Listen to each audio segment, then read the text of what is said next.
ꯍꯧꯖꯤꯛꯀꯥꯟꯒꯤ ꯁ꯭ꯇꯦꯠꯃꯦꯟ ꯑꯃ ꯑꯩꯈꯣꯏꯅ ꯍꯦꯛ ꯊꯦꯡꯅꯗꯤ ꯑꯗꯨꯒꯤ ꯁ꯭ꯇꯦꯠꯃꯦꯟ ꯏꯕꯁꯤꯡꯕꯨ ꯉꯇꯪ ꯍꯥꯏꯕꯅꯤꯀꯣ ꯑꯩꯅ ꯂꯣꯏꯅꯃꯛꯄꯨ ꯍꯥꯏꯕ ꯅꯠꯇꯦ ꯀꯆꯥ ꯅꯥꯒꯥ ꯍꯥꯏꯅ ꯍꯦꯛ ꯁ꯭ꯇꯦꯠꯃꯦꯟ ꯏꯕ ꯖꯥꯇꯤꯁꯤꯡꯗꯨ ꯑꯩꯁꯤ ꯍꯨꯔꯥꯟꯕ ꯃꯤꯒꯤ ꯂꯝ ꯍꯨꯔꯥꯜꯂꯒ ꯅꯥꯒꯥꯒꯤ ꯂꯝ ꯍꯨꯔꯥꯜꯂꯒ ꯃꯨꯜꯂꯒ ꯑꯁꯥꯝ ꯔꯥꯏꯐꯜꯒ ꯃꯇꯦꯡ ꯇꯧꯅꯔꯒ ꯃꯨꯜꯂꯒ ꯂꯩꯕ ꯖꯥꯇꯤꯅꯤ ꯍꯥꯏꯕꯁꯤ ꯅꯪ ꯅꯁꯥꯅ ꯐꯖꯅ ꯈꯪꯉꯣ ꯑꯗꯨꯒ ꯂꯝ ꯀꯆꯥ ꯅꯥꯒꯥ ꯍꯥꯏꯅ ꯍꯦꯛ ꯍꯥꯏꯕ ꯃꯤꯁꯤꯡꯗꯨ ꯑꯩ ꯔꯦꯐ꯭ꯌꯨꯖꯤꯅꯤ ꯑꯩ ꯅꯥꯒꯥꯒꯤ ꯂꯝꯗ ꯈꯨꯔꯨꯝꯔꯒ ꯂꯥꯛꯂꯒ ꯂꯩꯕ ꯖꯥꯇꯤꯅꯤ ꯍꯥꯏꯕꯁꯤ ꯅꯪ ꯅꯁꯥꯅ ꯈꯪꯒꯗꯧꯕꯅꯤ ꯑꯗꯨꯅ ꯀꯆꯥ ꯅꯥꯒꯥ ꯍꯥꯏꯅ ꯀꯧꯕ ꯃꯌꯥꯝꯁꯤꯡꯗꯨ ꯅꯥꯒꯥꯒꯤ ꯂꯝꯗ ꯂꯩꯕ ꯑꯌꯥꯝꯕꯅꯤ 100ꯗꯒꯤ 80 to 70%ꯗꯤ ꯅꯥꯒꯥ ꯂꯝꯗ ꯂꯩꯕ ꯉꯥꯛꯇꯪꯁꯤꯡꯅꯦ ꯑꯗꯨꯅ ꯅꯪꯒꯤ ꯙꯔꯃ ꯅꯪꯒꯤ ꯖꯥꯇꯤ ꯅꯪꯒꯤ ꯀꯁꯇꯝꯅ ꯑꯗꯨꯃꯥꯏꯅ ꯀꯆꯥ ꯅꯥꯒꯥ ꯋꯥ ꯐꯠꯇꯕ ꯉꯥꯡꯔꯒ ꯇꯝꯃꯣ ꯍꯥꯏꯅꯁꯨ ꯁꯨꯇꯝ ꯇꯝꯕꯤꯗꯦ ꯑꯗꯨꯒ ꯑꯗꯨꯝꯁꯨ ꯇꯝꯕꯤꯗꯦ ꯄ꯭ꯂꯁ ꯅꯪꯒꯤ ꯔꯤꯂꯤꯖꯟꯁꯨ ꯁꯨꯇꯝ ꯇꯝꯕꯤꯗꯦ ꯍꯥꯏꯕꯁꯦ ꯑꯩꯅ ꯍꯥꯏꯕꯤꯒꯦ ꯑꯗꯨꯒ ꯀꯆꯥ ꯅꯥꯒꯥ ꯍꯥꯏꯔꯗꯤ I am a refugee ꯍꯥꯏꯕꯁꯤ ꯅꯪ ꯅꯁꯥꯅ ꯑꯗꯨꯝ ꯈꯪꯒꯗꯧꯕꯅꯤ ꯑꯗꯨꯒ ꯀꯆꯥ ꯅꯥꯒꯥ ꯍꯥꯏꯕ ꯍꯦꯛ ꯁ꯭ꯇꯦꯠꯃꯦꯟꯗ ꯏꯕ ꯖꯥꯇꯤꯁꯤꯡꯗꯨ ꯑꯩꯈꯣꯏꯁꯤ ꯑꯩꯒꯤ ꯖꯥꯇꯤꯁꯤ ꯃꯤ ꯂꯣꯏꯅꯃꯛꯇ ꯂꯥꯟ ꯇꯧꯕ ꯄꯥꯝꯕ ꯖꯥꯇꯤꯅꯤ ꯖꯥꯇꯤ ꯑꯃꯒ ꯍꯦꯛ ꯂꯥꯟ ꯇꯧꯕ ꯖꯥꯇꯤꯅꯤ ꯍꯥꯏꯕꯁꯤ ꯅꯪ ꯅꯁꯥꯅ ꯈꯪꯉꯣ ꯑꯗꯨꯒ ꯀꯆꯥ ꯅꯥꯒꯥ ꯍꯥꯏꯅ ꯍꯦꯛ ꯍꯥꯏꯕ ꯃꯤꯁꯤꯡꯗꯨ I am the most uncivilized person ꯍꯥꯏꯕꯁꯤ si masana adum kacha naga haina hek haiba mi singdu mana adum khangsunu I am the most uncivilized person in the world haibsi nang nasana adum khango because your religion your custom your tribe doesn't teach you to speak that evil word kacha naga aduga aina yam ngakpa ama le hujikangi mi singse Kacha naga haina statement da dum iye aduga leiba na di naga gi lam da dum leiba ko naga gi lam da leiraga aphau si am saba aduga aina yam ngakpa ma le kacha naga haye aduga thaina gi ahanji na di as khorum laga akhoi busu leihan biyo ko akhoi nakhoi gi text thi gi ko aduga chahi gi dum text thira akhoi lege akhoi na boi matam na hal hen biyo ko haye aduga hujiti lam pu sare ne aduga kacha naga dum haye ne statement da ya ai am ikai bi adugi mi sing du ko adugi mi sing kacha naga haye ne he ibu sing du aduga nangi ima ipa na hoi ahan sing na di khurum laga leibne aduga hujikti nungkoi na kacha naga he ai yam ikai bi mukhoi mi singdu ko adugi jati singdu khallaga yam ikai bi ishor gi mamang da su ikai da bra khande as hoi ko akhoi naga gi lam da ko assam rifle ga india army ga tawraga mi chang ga tawraga akhoi na by force leikibni ko lam Sismaina pangraga laibagi damaksu thank you haidini instead of saying thank you statement degree ye kacha naga hai kacha naga haiba midu nangbu kya bu phabro nangbu kya bu phagrabro nangbu phataba prithvi da lairamroi nangbu uncivilized over the most uncivilized people do nangkoi gumani ne mibu kacha naga hairaga naga gi lamda lairaga kacha naga haiba nang khoi gumabu haibni ne namai di ikaidro ishori mamangda nang Christian already why do you say kacha naga does Bible tell you to speak kacha naga which adugi statement du already Bible verse tu puthone Bible tu puthone namai di ikaidro naga gi lamda leiraga kacha naga haibdo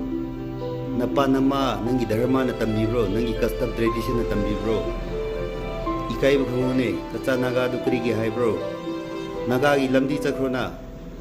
to pulam da leona namai di ikai dro kacha naga hai aduga aina ama hai gi ujisu loidri ishor ni yabra yadabra hai su Nangi ngangthokriba statement do hoi nang lan tawramba yai, but when you use dirty evil word, that is acceptable or not, haibsi yango in your religion, in your Christian religion. Aduga migi yum thuba kachanaga haibasingduna migi yum thugaiba chatpa kandati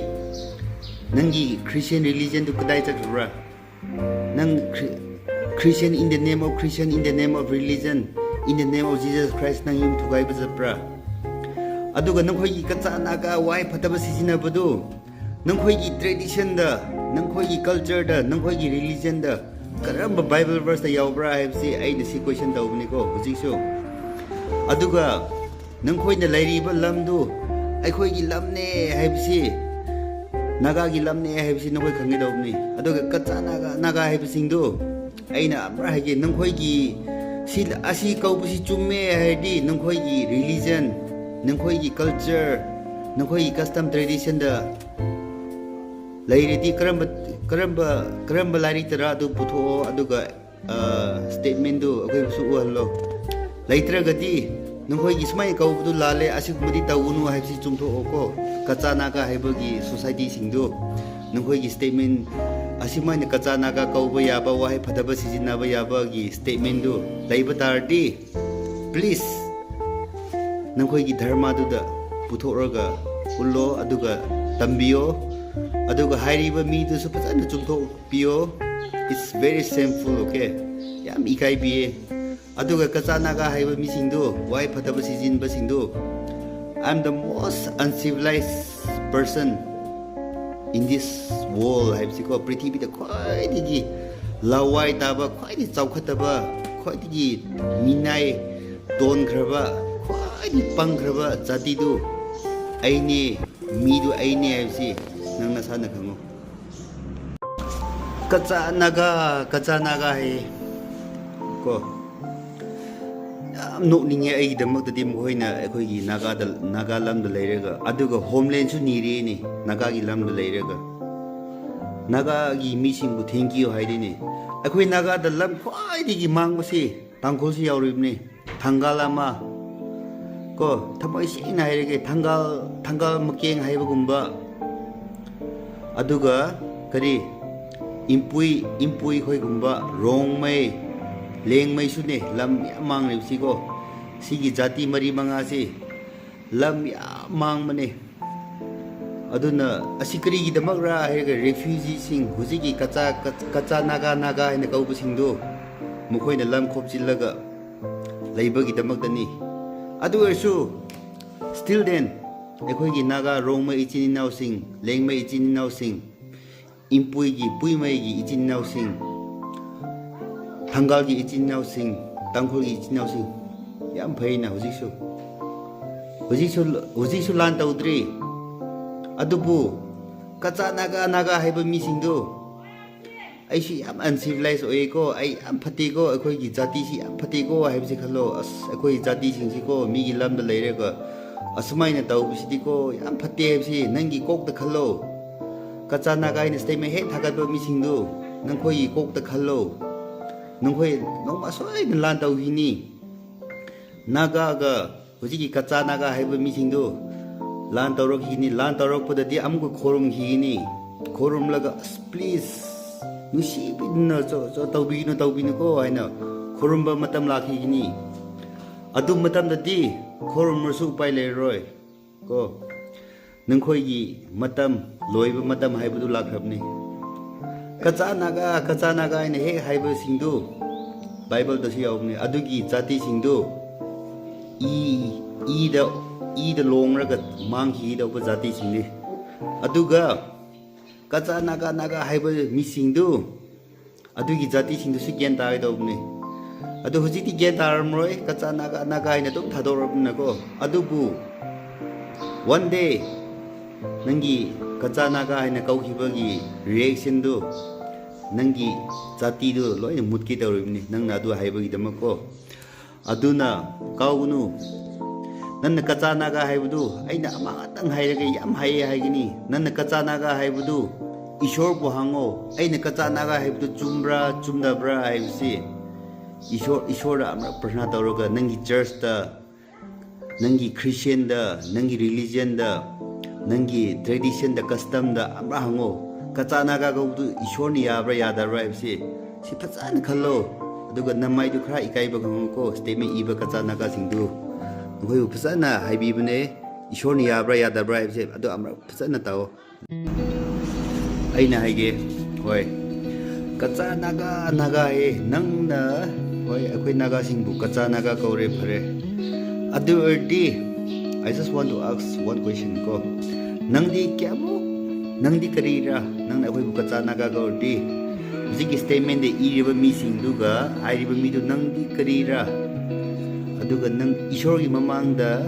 namai du ikai dabra nangi namai du ikai da begi iba ngambra hepsi ai question ne ko